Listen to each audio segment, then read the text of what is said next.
Welcome to the TFO podcast, where guests get to give their thoughts, feelings, and opinions on a variety of subjects. This podcast is hosted by your very own Stacy Cook, and as always, sponsored by Fool's Guide Life Coaching. Follow me on all social media platforms. So give it up for our guest today. Yeah. I look like Ronald McDonald. That's hilarious. I wore the chains and all. I was gonna say the first person that came to my mind was Fat Joe. Fat Joe. The Juicy Couture jumpsuit. I love it. I think that's hilarious. All right, Addison, let's get it. It's time to get started on your first episode. So it's time to make it happen.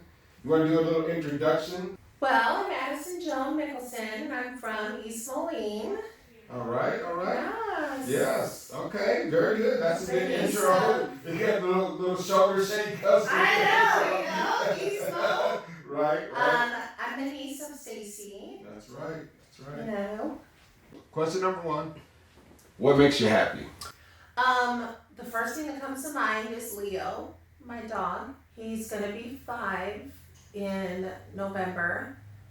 I've had him since he was 3 weeks old. So he was the runt of his litter, and it was the first time I've ever had to be a parent, I guess. Okay. Even though it's an animal, but a lot of animal lovers will, say that their dogs are like their kids. Gotcha. I had to bottle feed him, and everything he knows, I taught him, and he's like the animal version of me. He'll only eat the same snacks I do. He doesn't like mushrooms.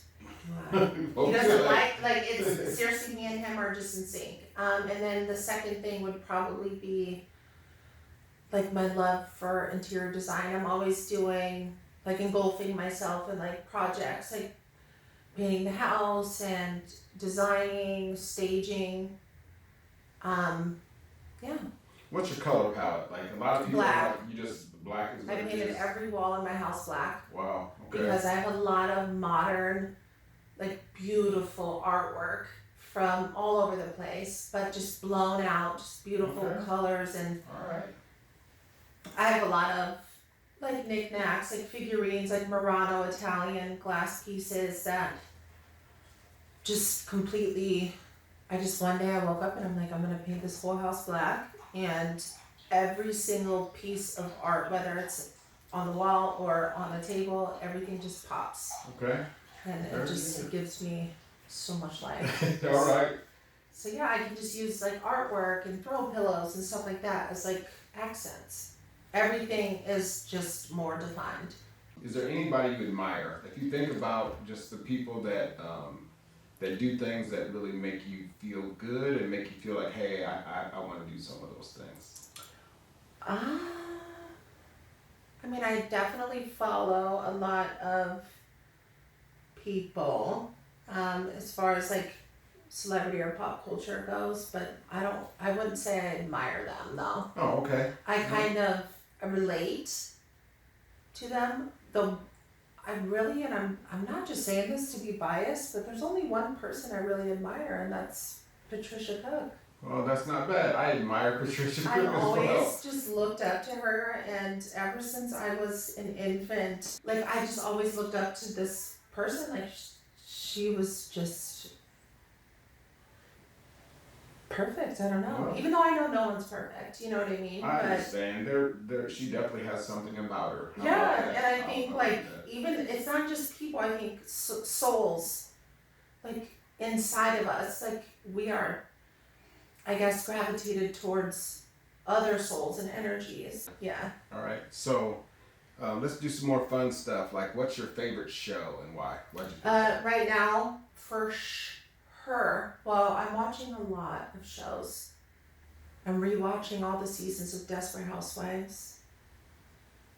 But my favorite current show is The Real Housewives of Salt Lake City. And why so? Because there's something so interesting in all of these Mormon women who are either one, like switched to a different situation with the situation because of their husband, or they were booted from the Mormon church for having an affair. Yeah. But they all drink on camera, and it's just I don't even know. Anybody who has watched or is watching the Real Housewives of Salt Lake City knows, like, it's just lit all the time. Would you do a reality show? Would you be on one? Yes. Which one? Like, which one would you want to be on if you could be on one? I like the dynamic of, I've always been a Housewives watcher, always, just because I guess the way I am, I've always,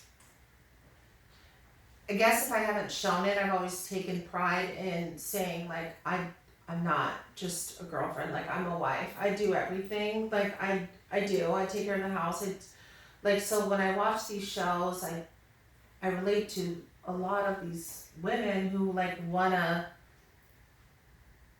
you know, I guess, write their own, like, legacy. They wanna do their own thing. They wanna start their own businesses and stuff. Half of them end up divorced. You know, but it's just all about these women who have, like, these values of, like, family comes first. I'm taking care of my family, my husband, but I also want to be known for something other than somebody else's wife. And it's for me, it's interesting. I mean, I know a lot of people don't watch reality TV and stuff like that, but for me, it's interesting to see the narrative and, like, everything play out, and, like, especially when certain people are on season after season after season, you get to see them grow and get divorced. But but you know, I just feel like there's so much relation to it when you can relate to somebody else. Like, even when you live in a multi-million-dollar house versus a 2-bedroom house in Silvis, you know,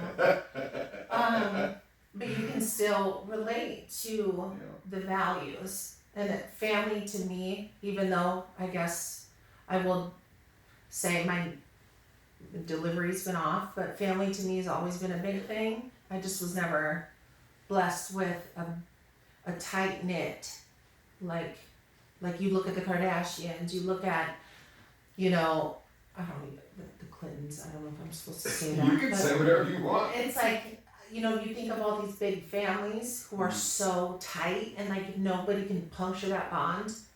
And I've always kind of wanted that.